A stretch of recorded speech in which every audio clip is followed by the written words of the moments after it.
Hello, and welcome to my Monday live stream for Chthonia podcast, a tad later than usual. My name is Breach Burke, if you're not familiar with these. And this is my weekly sort of update on Chthonia for those who follow this Instagram page.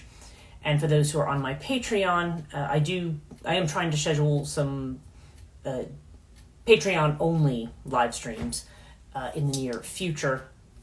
I'm trying to sort out how that's going to work, but like a lot of things, it's trying to find times that suit everybody. But I do like to do this on Mondays, but this past week has been quite busy. So what I want to do actually in this live stream is just give a few minor updates about what's going on. And then there's three topics that I think I mentioned in the promo for this live stream that I want to talk about in this particular episode. And anybody who joins in, that's awesome and that's great. And hello to everybody who does. If people don't, because this is kind of a strange time in the afternoon, depending on where you are, it could be evening actually, where some people are. Then it's fine. The recording will be there, and people can save it, look at it later if that's what they choose, if it interests people enough to do that. Okay, so let's start what's going on with Chthonia. I do have another podcast that I'm recording this week, and I have to tell you, I don't remember exactly who's on the list right now. I don't know if I'm going to be doing another Christian mystic, because I think I'm up to looking at Hildegard of Bingen, if I'm going to be doing that.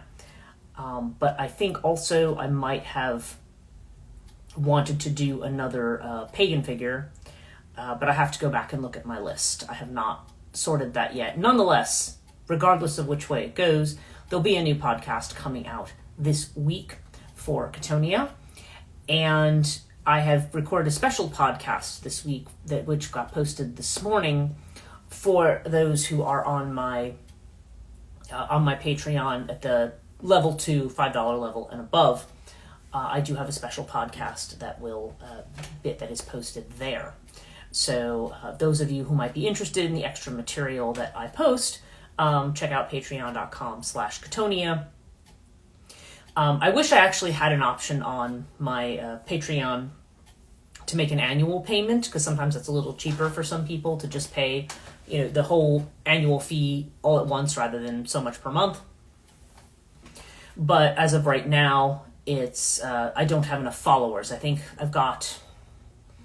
I don't know. I'm getting close to 30 followers. To be fair, I had gone down to like 11, and now I'm up to closer to 30. So it's good. Everything's going in the right direction. But it's not until I think you reach at least 100 that you have the option of doing annual payments. So for right now, that's kind of the way it's set up. But those who are at the $5 level and above. And there's all kinds of other benefits as well, so definitely check that out if it interests you. That is something that I do. And the podcast that I did this week for my patrons has to do with Apollo. And I'm not going to rehash the material of that podcast, obviously, here, but I am going to talk a little bit about that. That is one of the topics that I want to discuss today when it comes to the idea of morals and mythology. Because the three main topics I think that were on my mind for discussing today have to do with emotional wounding. Okay, that's the first topic that came up. The notion of separating fact from fiction, and I just have had some thoughts on it that are slightly different from what we tend to think about. And it makes me think about the problem that we have today with people being able to separate fact from fiction. The fact that people will, not just my opinion is as good as your facts, but just the idea that certain narratives, because they're not embraced by the mainstream, are somehow, irrelevant, or I don't know. It's a situation that I find to be a bit perturbing, but at the same time, I'm wondering if a lot of what's going on might be a response to that. So I'll talk a little bit about that. And then, I am talking a bit about morals and mythology, because one of the problems that we have with the way that mythology is viewed these days is it tends to be viewed as a kind of moralistic thing.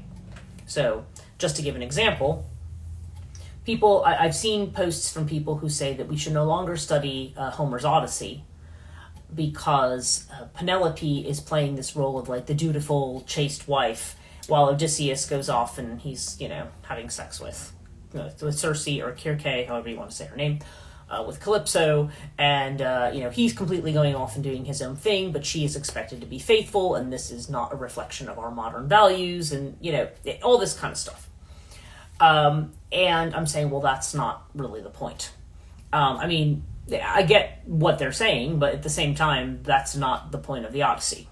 So, I think also with respect to what I had said about Apollo for my patrons on the live stream, I feel like that applies here a bit as well, because one of the things I definitely like to look at with Chthonia is the way in which categories that we have, particularly about light and dark, the way they are not typically the way we expect them to be. So these are the kinds of things I wanna discuss today. Now, in terms of other updates for Chthonia, this week has just been crazy. I've been trying to do a whole lot with my other Instagram page and my other site, which is Transition Life Coaching, and my webpage. I've been trying to update a whole lot on Google Business to Business. I'm trying to use Buffer to update things regularly, because there's certain regular posts that I like to do on Transition Life Coaching. But when I get up during the day and I have 20 million other things I have to do, I would rather have a service that just automatically posts it. And that's the way Buffer used to work. But apparently now, Instagram has all kinds of weird things. If a picture's not a certain size, it won't automatically post it and all this kind of stuff. I don't recall having this problem a couple of years ago when I used it. And I'd stopped using it because there was a lot going out and we'd gone to a paid version when I was working with, I had somebody doing my marketing for me. And so I finally just stopped doing that. But I've gone back to the free version, which allows me to, do 3 channels and so many posts per day, but it's not posting anything.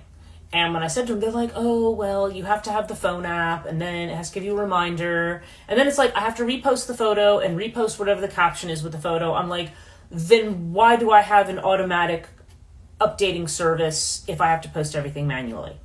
Like, I get that Instagram's giving them a hard time, but this is not a real service. This is just, all it's doing is I'm being able to preload all the stuff, and then I still have to copy it and repost all of it at a certain time. And the point is that the times I want to post it are not times I'm available to post. So anyway, I think, as I said to my patrons, it's sort of a 1 step forward, 2 steps back kind of a week in terms of trying to get all of that sorted out. So I've been a bit frustrated with that, and there's some things I've been trying to work on in terms of, what they call lead magnets and things like that. I'm trying to create certain content for that, because I definitely want to draw in more one-to-one clients. And of course, those of you who are interested in that, that's, like I said, transition.life.coaching. I do a lot of that, and, I have some one-to-one clients, but I don't have nearly enough. I really need to kind of meet a certain target for me to be able to say, okay, yeah, that's what I'm doing in addition to my teaching, and I'm okay not having anything else. Because really, one of the last things I want to do is to have to get back and pick up another, full-time job or something like that, or even a part-time job. I really don't want to go down that road, because, my resource, I have so many different things going on that I want to kind of be able to manage it in my own way, and I don't want to have to try to figure something else like that in. I would rather just have what I've got working for me. So, yeah. So anyway, that's been kind of the story of this week. Plus, I think mentioned last week that I've got a bit of family stuff going on, stuff with my mom. I had some stuff going on with my aunt, which is why I'm late today. I had to go pick her up for something today. So, yeah, so it's been a bit of a busy week with different things. And there's a lot of stuff that I was hoping to catch up on for the weekend. And I have videos I need to post for my other channel, Liminal Tarot. That all got done. I managed to get all that done on time. But there's, but again, uploading to YouTube and stuff takes far longer than it should.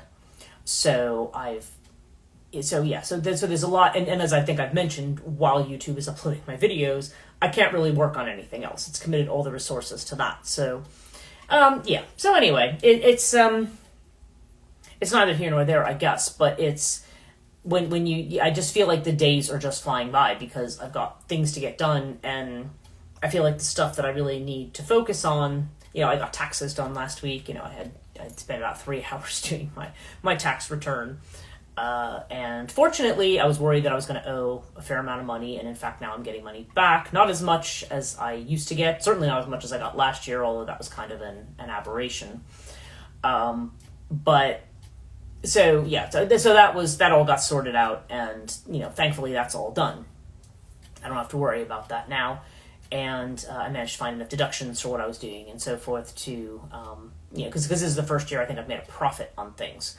Previous years I didn't. I was either breaking even or I was not quite by doing it, but I managed to come up with enough expenses to say, oh yeah, I haven't, it's a little bit over. So, and they're all legit, of course, but it's just maybe things I hadn't thought about adding in the past, but then as I'm going through the paperwork, I'm like, oh yeah, I totally can claim this. I can totally claim that. So, yeah. So anyway, that's been the kind of distractions I've had over the last week.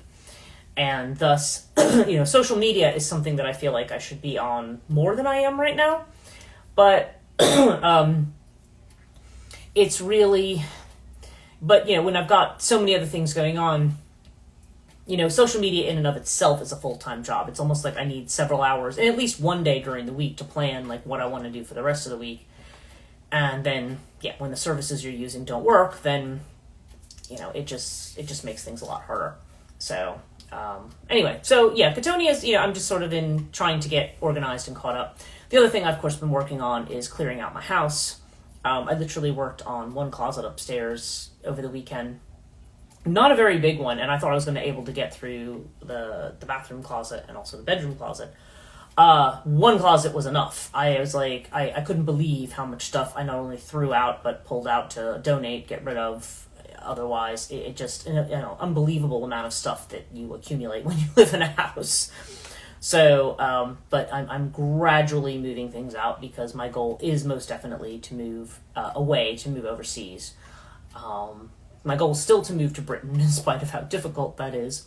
But I'm feeling like, I don't know, I'm exploring what my options are for that this year. And I'm hoping that I have, I'm feeling like I may have more avenues than I've previously thought. So I'm exploring all of that. And I think, as I mentioned, I'm working with a moving abroad coach. I'm working with her stuff. So I feel like, yeah, I could wait on all this stuff, but if I wait for too long, then it's like, okay, every week I can find a reason not to do the things that I really need to be doing to kind of put that in motion. So I'm like, well, you need to be doing something to put it in motion every week. So, yeah. So it's just been busy, but I get exhausted, and I do get these vile headaches, usually once a month. They're probably connected to something hormonal. So, yeah, those of you who are not yet in menopause, just wait. It's a joy. Although it doesn't necessarily affect everybody the same way. But these headaches are really, really bad. They seem to affect the sinuses. They affect this whole part of they affect my whole body, actually. My whole body's like in pain. But particularly my head, it's like I literally can't touch my head, and I literally can't get comfortable at all, and there's no medicines that actually help.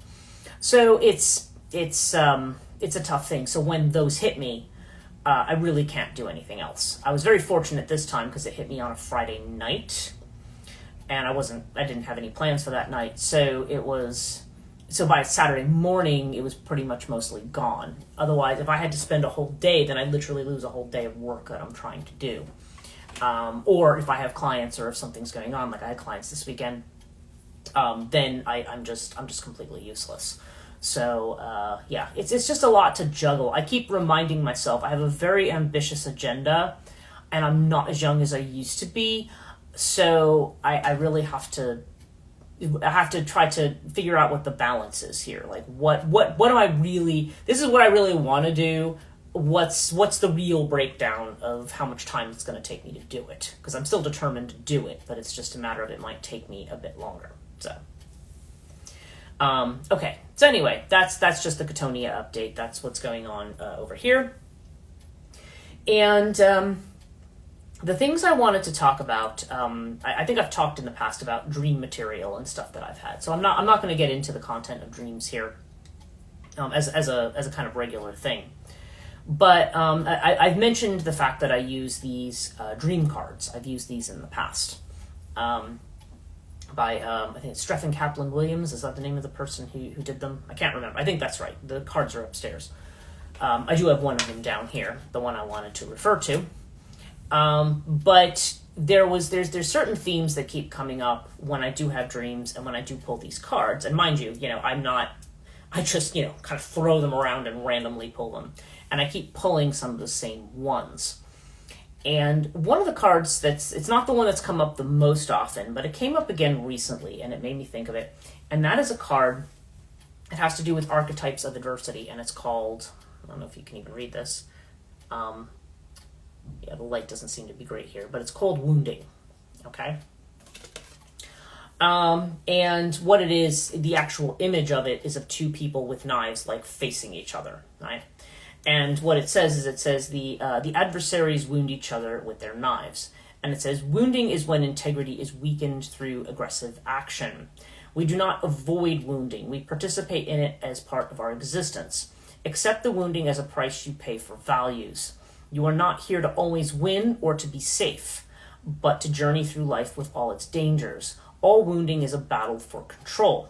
Trying to control, we ourselves are controlled. To be wounded is to wound. What we do not want done to us, we do to others. It says, accept being hurt and hurting others as part of living life as a change process. So that was really interesting because I felt like that's a mouthful right there. Now, last week I talked a bit about the animus and about animosity. Okay, this notion of animosity having to do with animosus, something being spirited. But it's interesting that what we associate with what is spirited, we associate with something as negative, something hateful. Because when we have animosity towards somebody, it's not a kind thing. It's when, it's just like, if you fell off a cliff, I wouldn't mind. I wouldn't think twice about it, It's that kind of, and that's probably being the nice way to say it. There's people who have just very, very aggressive, angry ways of dealing with the way in which animus affects us, okay? Because animus, by its nature, is something that is judgmental. So when we feel like we are being judged, we usually, as I said last week, have two reactions. We can either pull away and hide. I mean, you might confront it. You may have a certain threshold for which you try to have a reasonable communicated response about some kind of a perceived conflict or attack. We may have a certain amount of negotiation or diplomacy in our nature where we say, okay, let's talk about this. But after a while, especially when we feel like we're being attacked by people who don't know us, who don't know anything about us, and everybody goes through this. I'm not referring to any kind of personal incident here. I mean, I've had many incidents like that in my lifetime. I could probably look at a pattern of them. But the question then becomes, how do we deal with that? This is a projection for females at least, or those who, I think as I've said, who tend to have their attractions and stuff geared towards men. There's this feeling here of when you feel like you're judged, like when you go out or if you're out with a group of people and people are trying to judge, say for instance, how attractive you are compared to other people, or maybe other people aren't doing it, maybe you're doing it to yourself, okay? Or, there's this, the way in which people compare each other. Comparison is a big thing. And if you're not doing it yourself, or if you kind of insulate yourself from that, there may be other people who are there's always going to be other people who are doing that. Because other people are projecting their own animus and their own stuff onto you.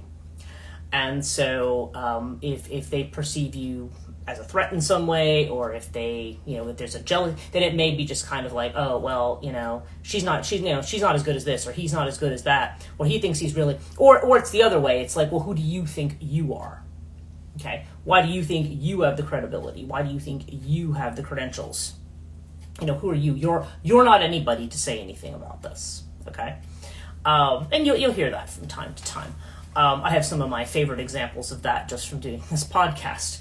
I remember I think it was in the comments of my YouTube, which I don't respond to all of them. I do know people who will go in and respond to negative YouTube comments, and I'm like, I mean, I guess, everybody can do whatever they want with their own channel. My whole thing is I don't waste my time unless I feel like someone has really deliberately misunderstood or misrepresented something that I've said.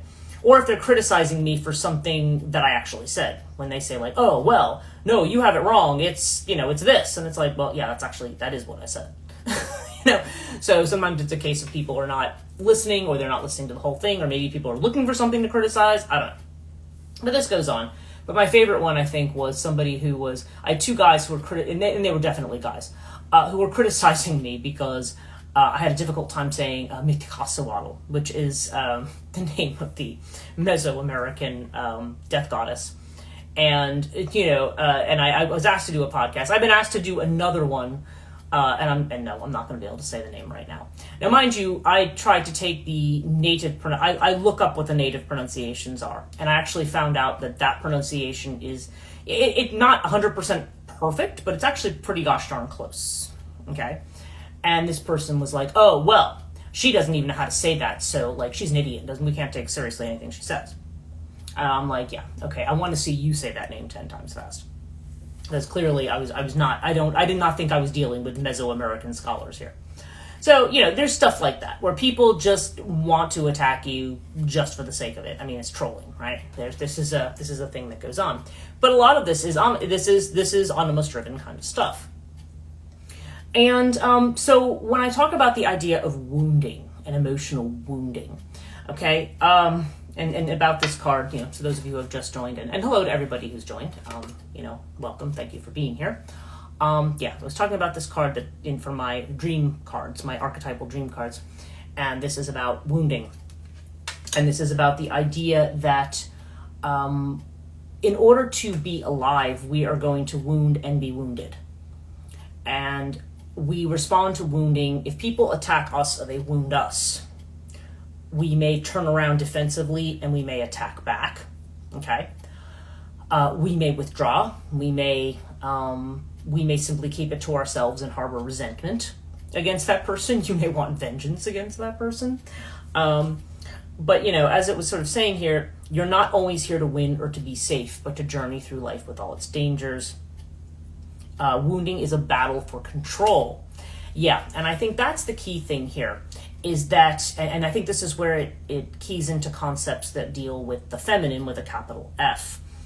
Because what does it mean when we talk about the feminine? Now, if we get away from ideas of Shakti from the East, where the feminine is the active principle, when we think about, well, and I can't even say that because Taoism is certainly comes out of China and places like that, and that has the idea of yin as being a passive principle.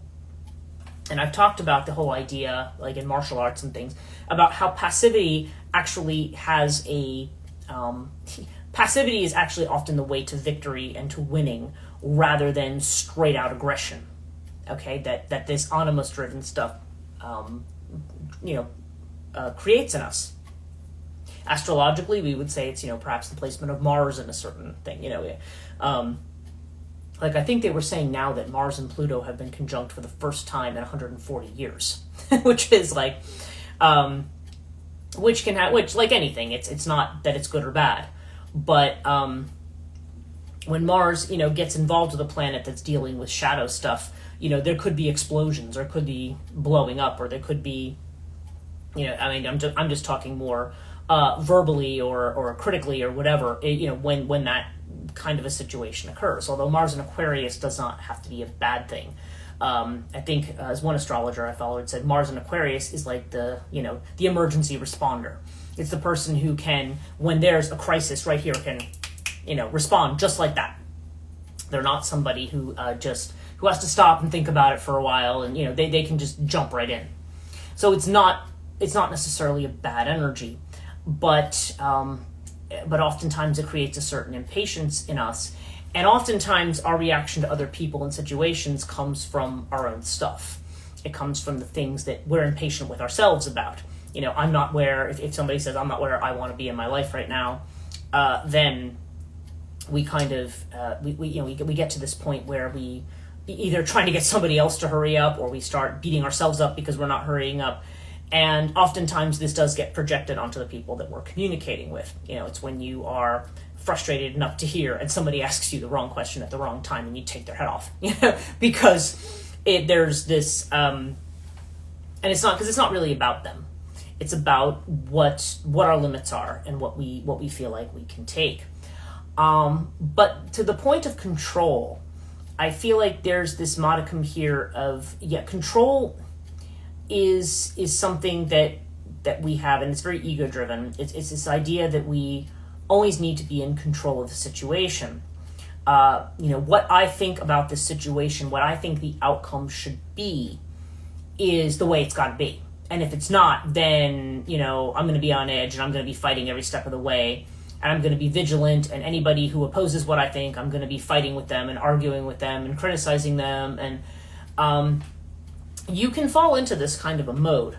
But if we're taking things from the feminine mode, if we're taking from the feminine mode of responding, okay, then there's a certain amount of passivity or stepping back that occurs.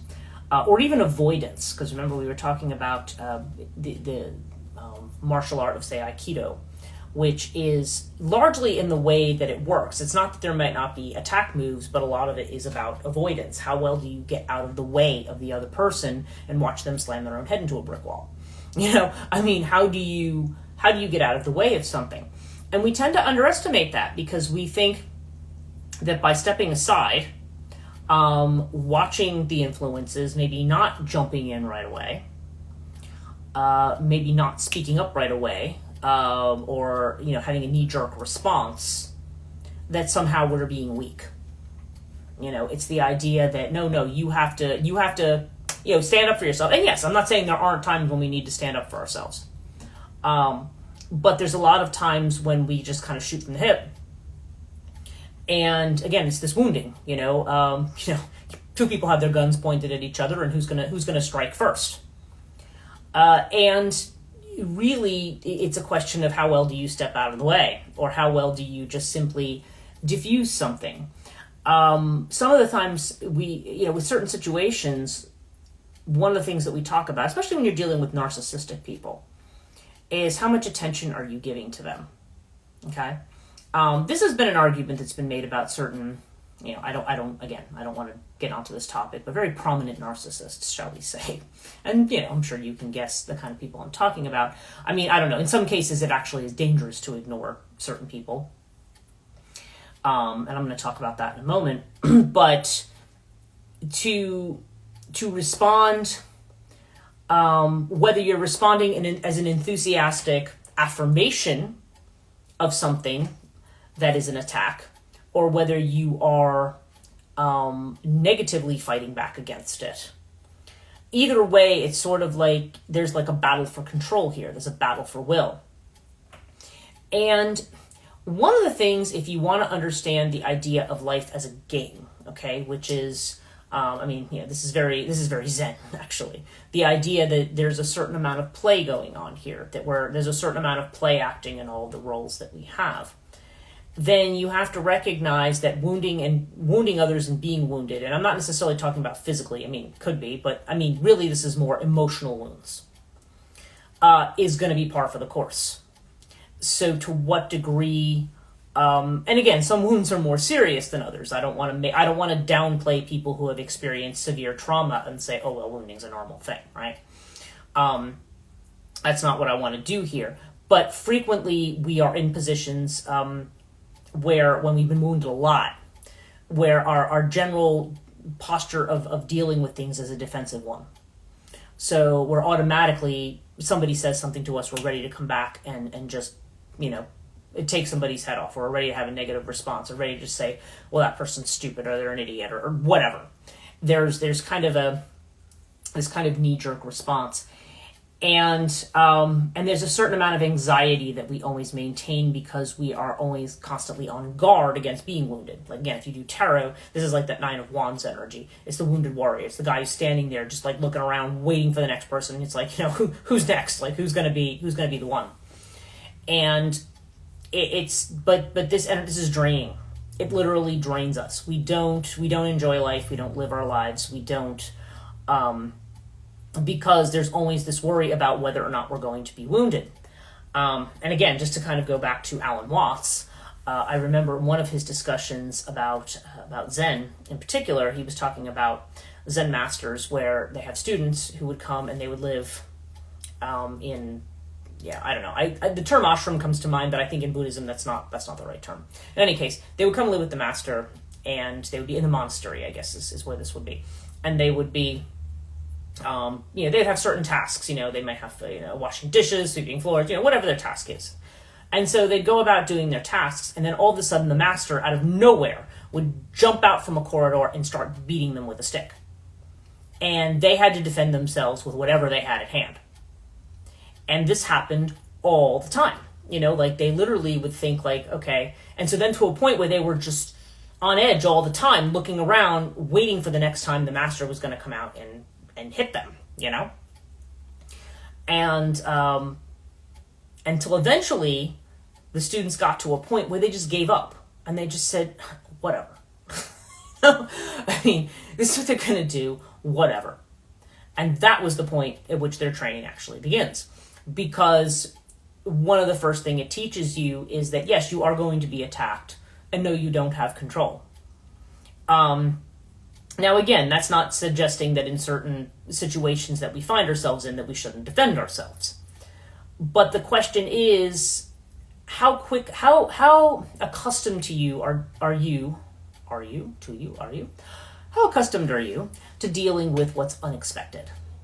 Okay, because that is the one thing we don't deal well with. We don't deal well with chaos. I think this is actually a principle that they have in chaos magic, where they want people, where people sort of train themselves not to follow the same routine and not to do the same thing every day, because chaos and uncertainty is the one thing we're always battling against, and we're always battling for control.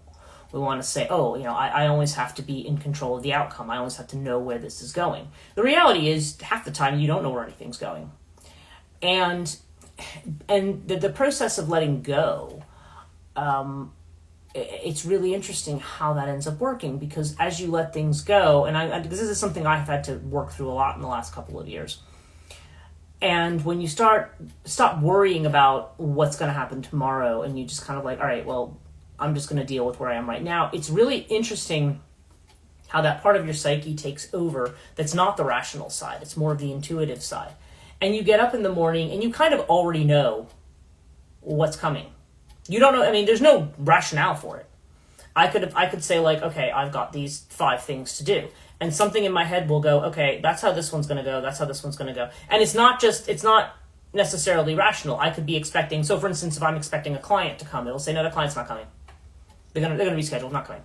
I have things dump in my head. I had somebody, I was looking through folders on my thing, and I was doing some editing of somebody's book, and I said, I wonder when that person's going to go back to working on this book again, because they've kind of stopped. And then 2 hours, not even an hour later, I got a text message from this person telling me the status of the book, and I have not heard from them in months. Okay? It's weird. It's just you just sort of fall into something. And this is where I talk about the idea of the feminine, the idea of a knowing that's passive rather than active. It's not me trying to prepare myself and looking around every corner. Because then you spend your whole life absolutely exhausted, with your sword drawn, looking around every corner. And part of what it means to kind of just experience life is just to stop that. To stop because we're always worried about being wounded. And I think that's to the point of what I'm saying there, is that you're always going to be wounded. There's always going to be people who are doing wounded. I mean, I think of what Joseph Campbell had said at one time. He's like, life is like a big opera, but it hurts, And, but you have to recognize that that's kind of what's going on. Now, again, that's not to downplay serious things that happen to people. And people certainly do have certain traumas that trigger them and so forth. And so it's not to downplay that kind of a thing. But it's interesting to think about our responses to wounding. Okay, and on, maybe on not so grand of a scale or not so excessive of a scale. And the ways in which we need to, kind of thinking about, okay, how much do you step back from that response? One of the things they teach you in meditation is that you look at something as though you're watching it you're watching a movie. Like it's almost like you're watching something happen to you. So you step back from the action, you step back from the thought. Now then you get into the problem of who's watching the watcher, but putting that aside for a moment, there is a benefit to being able to stand back and look at something without, we do participate in things, and we should. But when something becomes too intense, we have to step back and recognize, okay, what is this? What is the real gravity of this? And even if it's something that is what we think of as truly grave, okay, in terms of a situation life or death situation, or dealing with a situation with our security, then we have to say, okay, well, sometimes if we just get into the shattering of that moment, we're not necessarily responding in the way we need to. You have to accept what's going on. You have a certain level of acceptance, but you also have to recognize you can't control it, in the sense that you might not be able to grab it and put it back together again. You might just have to let it go and then say, okay, well, now what? What's the next step? I don't know. It's just an interesting thing that I find myself thinking about, because I think a lot of our responses in life, and a lot of the reasons that we're miserable in a lot of situations, is because we're always, the reason we don't enjoy what we have. When people talk about gratitude practice and stuff, right? The reason we don't enjoy what we have is because we're spending all our time worrying about being wounded, because we're in this very active fighting mode all the time. We're in this very martial mode, we're in this very aggressive mode, and it's just like, well, the response to that is almost to try to respond with a kind of a playful mode. It's like, okay, well, how much of this is really serious? And again, it's going to vary depending on the situation, but a lot of the things that we carry with us that make us pull away from people and situations, or towards going for what we want, let's just say, may come out of that sense of wounding, or that fear of being wounded. So, I don't know, just an interesting thing that had come up. And in connection with that, I think I was talking about certain narcissists. And I found myself thinking about this whole notion of separating fact from fiction, okay? Because, realistically, we live in a world where a lot of weird stuff is going on right now, especially if you live in the U.S. I mean, just to give one example of extreme weirdness, it just the whole QAnon idea that JFK Jr., who was going to somehow come back from the dead and be Trump's running mate for president, and he was going to show up in Texas where his father died. Like, it's just weird. Like, why would you think that would happen? I mean, just on any scale. But clearly there were people who were convinced enough that they showed up, and they stayed for like a long time, believing that this was going to happen.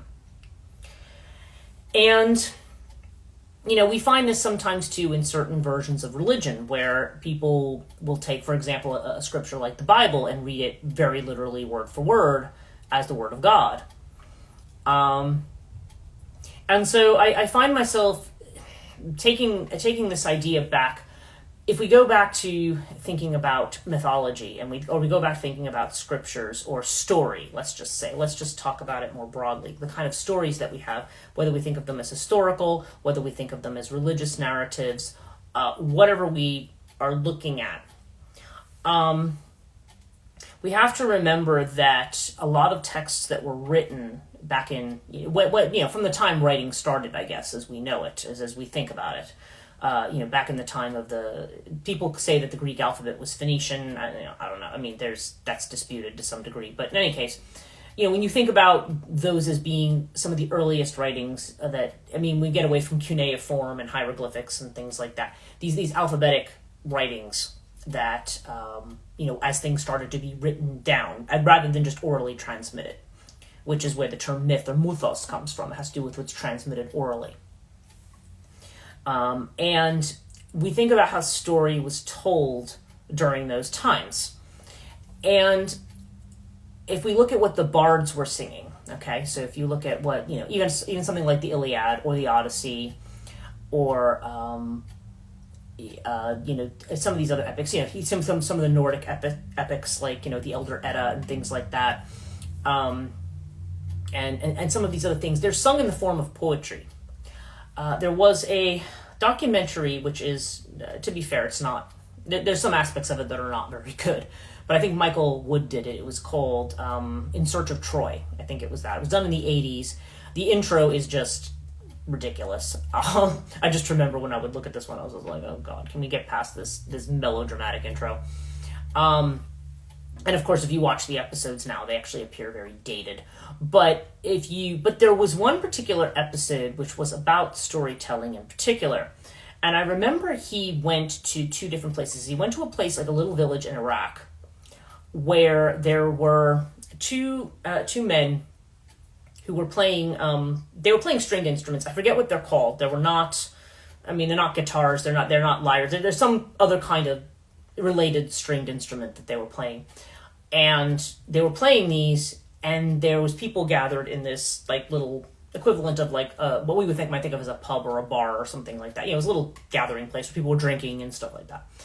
And they were standing there, and they were singing, and they were reciting the epic of that people. They were doing what bards did, basically.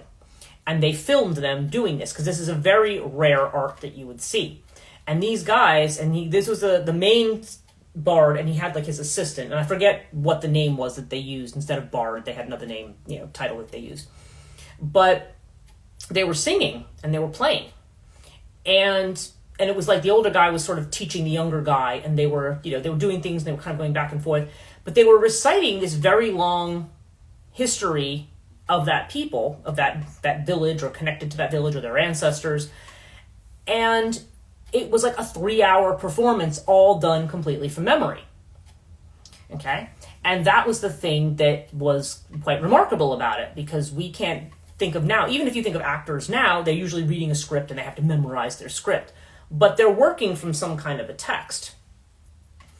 And now maybe these guys are too, I don't know. But the idea that you could, if you think about something like Homer's Iliad or Homer's Odyssey, it's 24 books, right? It's like this thick. I mean, I guess you could take a little bit of the intro off, but it's thick. And the fact that somebody had that whole thing committed to memory. That's why you have these weird epithets in there. Zeus, son of Kronos, and things like that. Like these things that are repeated throughout the thing, as a kind of a memory device. And why they invoke the muses at the beginning, so that they can, make sure that they remember everything that they're gonna say. But this is actually really the origins of myth, and they're not the only culture. This was any kind of culture that was pre-writing. The Druids were like this, certainly, and their predecessors. Anything like I think in Druidism, the reason we don't know a whole lot about these cultures is because nothing's written down. Everything was orally remembered and transmitted. That's how you did it. You didn't commit things to writing. Writing was either considered to be a very sacred act or a very taboo one in some ways. You didn't always write everything down. But when you have these kinds of narratives that are constructed, that were later written down, some of them anyway.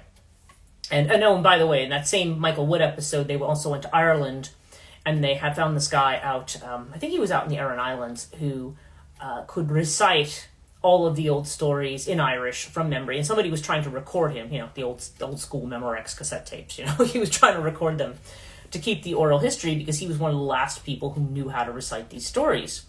And the guy apparently couldn't read. He couldn't read, but he had all these stories committed to memory.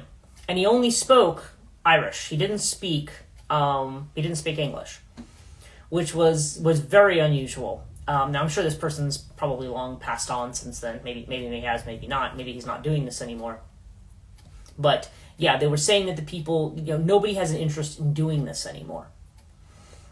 And so, and to listen to him reciting it, it was just fascinating. And and the person, I don't know if the person was working in anthropology or if he was a historian, but he was recording him because he wanted to keep some vestiges of the last person who was doing this. And these stories are not written with an eye towards fact.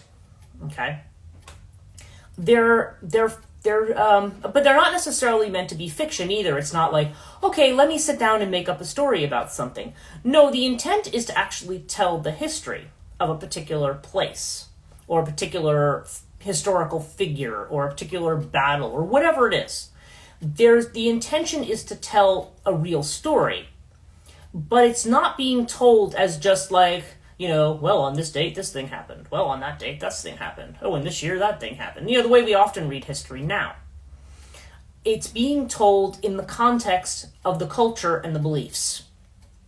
The zeitgeist, everything. So it's not just meant to be a recitation of dry fact. It also incorporates folklore, things that maybe we're skeptical of, and we say, oh, well, they believed this and we don't. But all of that's incorporated. And so now we look at it and we go, oh, well, this is really hard. We don't know how to separate fact from fiction here. And we try to apply a lot of our own methods to try to make the distinction there. And there's been a couple of very funny examples of how that tends to work out. One of them I'm thinking of is a book, it's a children's book called The Villa of the Mysteries. And I remember, I think it was my colleague Nicole who had introduced me when I used to work at Fairleigh Dickinson, who had introduced me to this book, because she was trained in archaeology before she became a librarian. And it's this great picture book that's supposed to be about a civilization where everybody, I don't know, the world was taken over by junk mail. This is clearly something written probably in the 80s, but it was the idea that and so civilization kind of collapsed under this pile of junk mail. And so these archaeologists from a later period come back and find the Villa of the Mysteries, which is actually a hotel, and they go in and they're finding all of these different things, and they're trying to understand the civilization that was there before. And it's really kind of taking the piss out of things Heinrich Schliemann and the kinds of things he did at the site of Troy. And the way that he kind of just dug straight down looking for certain things, and his wife was shown wearing these jewels, and they said, oh, these were the jewels of Helen of Troy, which they weren't. But in any case, it was that kind of a thing. They show the one guy with his wife wearing a toilet seat around her neck, saying, well, this was clearly the vessel of the goddess. It was funny because it is the way which we try to interpret everything as somehow having a religious or ritualistic significance when maybe it doesn't. Maybe it's something very ordinary. And also, the other example of that was Crack.com had done something, and I think they've taken it down since then, unfortunately, but it was great. It was a documentary of the Beatles from the year 3100 or something, and it was our civilization collapsed and aliens had taken over and eaten our documentation or something. It was something like that. And so then they have these people who are coming in who are, the academics and the experts who are telling you what it was, and it was hilarious because they had all the names of the Beatles wrong, and then Ringo wasn't in, and it was Scottie Pippen or something like that. It was really funny. But then they have these music scholars, and they're well, obviously the only thing people heard before then was opera. It's funny because we know the actual story, and we're listening to this, and it's hilarious because these are people serious scholarly people taking a serious using their scientific or social scientific skill set to try to determine the truth of something, and they've got it completely wrong. And any archaeologist or anthropologist worth their salt who, if you go to places, I remember the first time I went to Nuth in Ireland, and they were yeah, well, this could have been a ritual site, it could have been this and that. They said, or it might have been none of it, because the reality is we don't know, we're just making it up as we go along. And it was because we don't know the stories. We're just making our best guess based on certain circumstantial evidence to say, oh, well, this is what the story was. And the same thing happens too, with pagan religions and so forth. You start to, get interested in, people were interested, for example, in modern Druidism. Now, really modern Druidism is a modern religion, just like Wicca is a modern religion. It's not, people will try to say, well, it's the world knows religion. Well, no, it's really not. It's got a whole lot of history of occultism behind it from the 19th and 20th centuries. It's not, maybe even before that as well, but it's got this sort of esoteric current that is informing where that's coming from. And it's not existing in a vacuum, and it's not the same religion that, say, Neolithic people practiced. We don't know what that is. We just don't. And so my point is, I don't want to get too far afield from the point here, but when you're listening to stories, when you actually have a situation where you have a written story, okay, or you have somebody, or you have what they call scholia. We deal with this a lot in classics, where you will have a writer, say from Roman times, who will be writing a history, okay, and again, the histories can't be taken as dry, factual, journalistic history. They're not being written that way. It's like, oh yeah, I talked to so-and-so, and he said the people in Egypt do that. I mean, and to them, that's what Historia is. Historia is, I heard this from a source that I think is credible. That's literally what the word Historia means. And it's still used as a word for story. Like in France, it's l'histoire. That's the word that they use for story, right? It's still this idea of story. So nothing that you're hearing is going to be 100% factual, okay? It incorporates what we think of as zeitgeist, the spirit of the times, like what that is. So, and I think a more modern example, I think I was talking to a friend who was a medievalist, and she had said, well, yeah, like think of the Arthurian legends. King Arthur probably is a representation of a real English king. Now, his name probably wasn't Arthur, but it's trying to describe the kingship, but it's not describing it as, oh yeah, here was this king, and here's when he lived, and these are the battles he fought. It was like, no, it's not being written in this kind of dry journalistic style. It's incorporating all of this other things that we think of as magical and so forth. So we say, well, then this can't be real. Well, there is a grain of what we, in modern sense, consider to be factual, historical, or real. But modern people live in this realm of history. We no longer live in that realm. I mean, we kind of do, but we try to separate the two things. So I guess the point that I had was that I was thinking, I said, when you see something like these conspiracy theories, like JFK Jr. is coming back to run with Trump or whatever, and we look at it and we're like, this is absolutely nuts. And it is. I'm not saying I think that that's true, because it's not. People just, for all my beliefs about the dead, or however people might come back from the dead, they don't do it like that. At least not to any of our knowledges. But the idea is, I wonder when people are so desperate to grasp onto that, or so desperate to find somebody, I don't know, who archetypally, because these stories do, ultimately mythology and stories, Jung had always said that myths are like the dreams of humanity, and how do we take that kind of archetypal unconscious imagery, and that becomes woven into the story. It's just that the two are integrated. Now we try to separate the two and say, well, this is real and this is not real.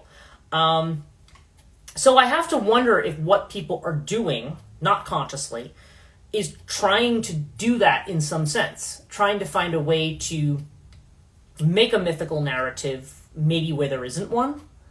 I think the closest thing we can think of is what Jung wrote when he wrote Wotan, which is a very controversial piece.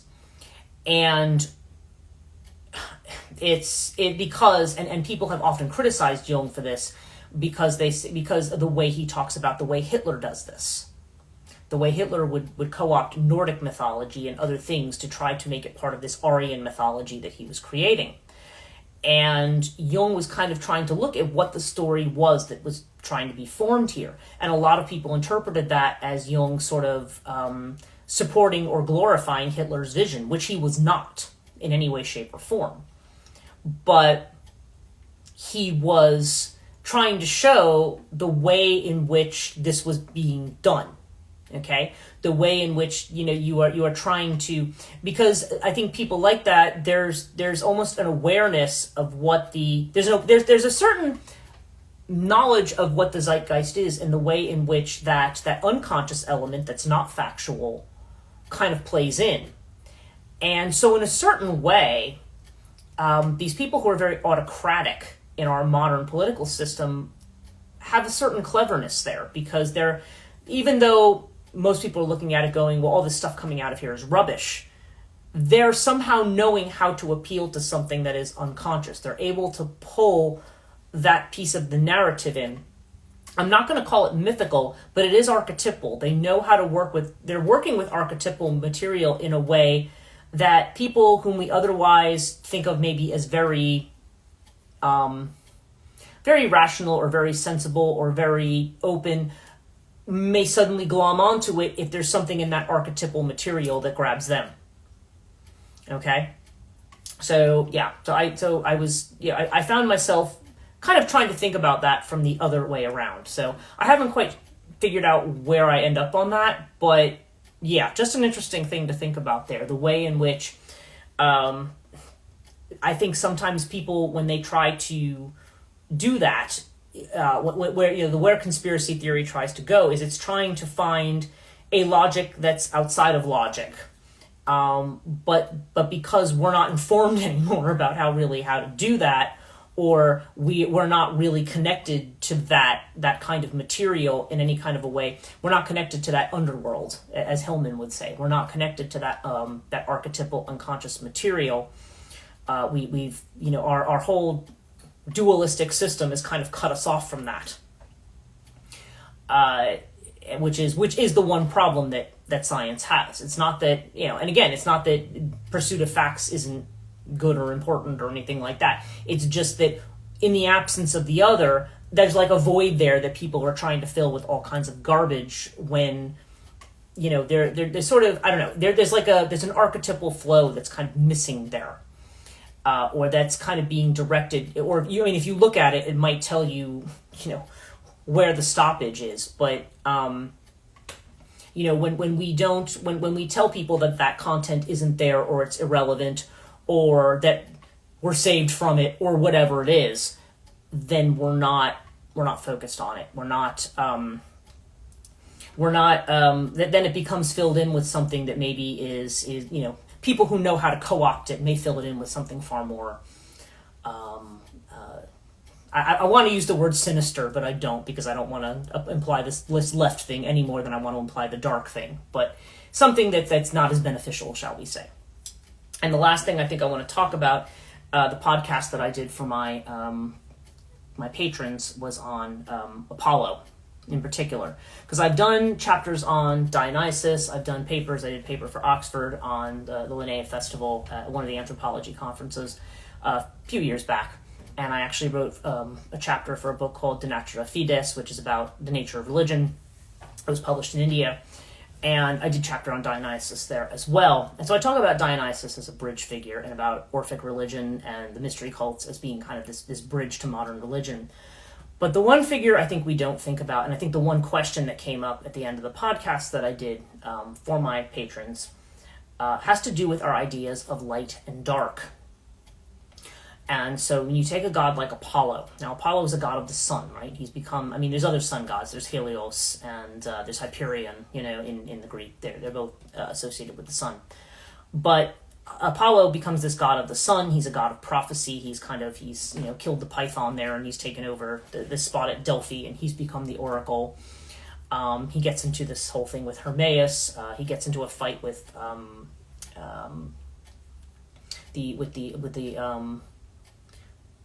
oh my God, am I saying his name right? Mysaris?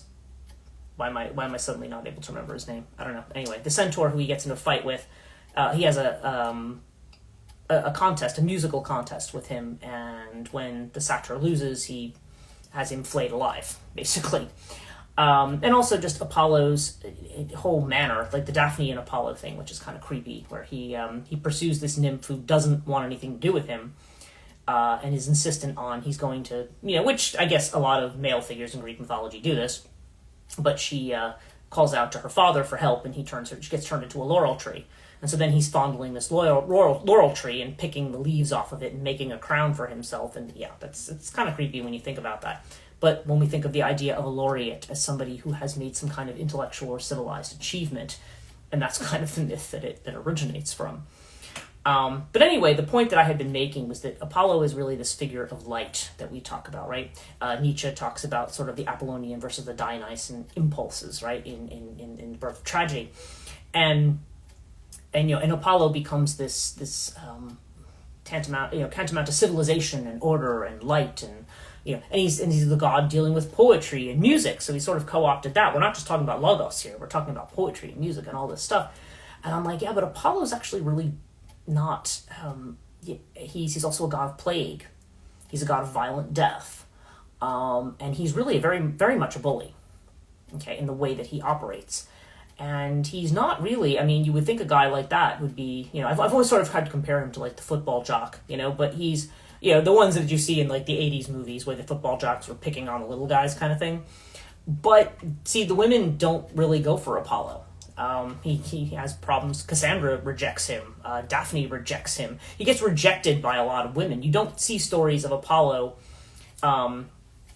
Really, very, very rarely do you see him in a happy relationship with a woman. There are some men that he likes as well, but and again, that's not unusual for Greek myth.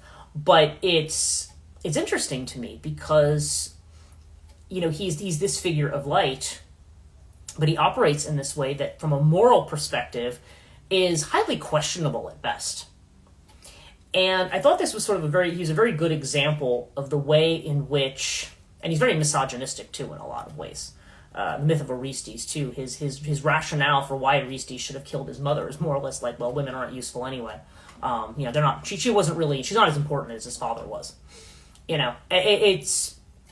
He has this whole way about him, but he's a figure of light, and it's interesting because one of the stories I'm working on right now, one of the ones I'm trying to think, did I finish this one? I don't think this is one of the ones I finished when I was away. It's one of the ones I still sort of have pending, but it's a newer one. I wanted to get older stuff done. But I do have a character who is this sort of character of light, and he's sort of, there's sort of this typical situation of the girl who's kind of in this difficult situation, and then she's rescued. And this guy, compared to the guy she's rescued from, who just seems like a really bad person. But then, in the myth, she ends up with, of course, the guy who's supposed to be the good guy. But then, when there's another encounter with the bad guy, he turns around and the kind of revenge he exacts on the bad guy is really, it's not warranted. And you find out the bad guy is not quite what you thought he was. And the so-called good guy is actually somebody who is actually, it's like Jung says, the brighter the light, the darker the shadow. He's actually really sadistic and really vile underneath all of it. So, I don't know. These are things I play with, and I'm seeing archetypal psyche right to be exploring both.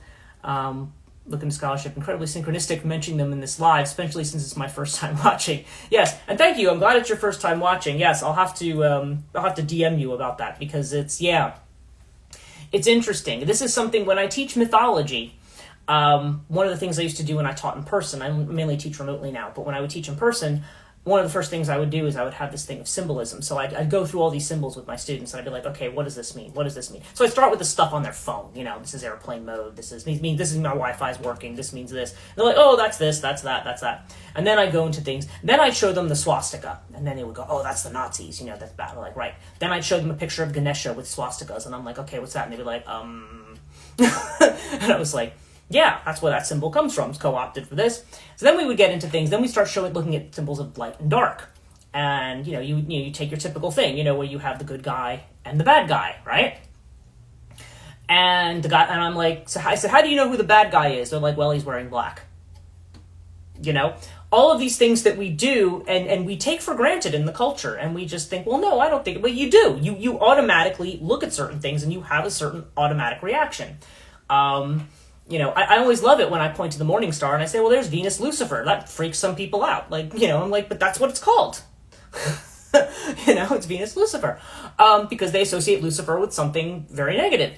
So, yeah, it's I don't know. That's a subject I think I'm going to probably need to go into a little deeper, maybe here or elsewhere.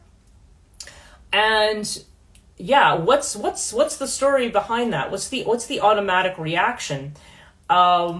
And I don't know. One of the things I like to play with in my writing is taking those things and turning them upside down. So so the ones that you think, what you logically think is the proper moral conclusion to this, isn't what happens. The people who you think are going to be the good, upstanding ones. And by the way, just to end here, because I'm a little after 4:00 now, so I do need to end. But there was one of these things that went around in emails, when people used to forward. Now people do them as memes, but they used to forward them as emails. and they were basically talking about 3 world leaders, and one is a drunk, one cheats on his wife, and one is a guy who never cheats on his wife. He's a vegetarian, he's very healthy, doesn't drink, Which of these 3 would make a great leader? And of course everybody picks the guy who doesn't cheat on his wife and is a vegan, is great, and everyone's like, right. So the first one's Roosevelt, the second one's Churchill, the guy who the great vegan guy is actually Hitler. So not what you think all the time. I guess it's the old don't judge a book by its cover. So anyway, I'll message you. Archetypal Psyche, thank you so much for your comment and for joining in. Thank you to everybody for joining in today. And and we'll see what we pick up with next week. I feel like there was something else I had wanted to talk about, but there are plenty of Mondays left as far as we know. So everybody have a great rest of your day, and I'll see you next week.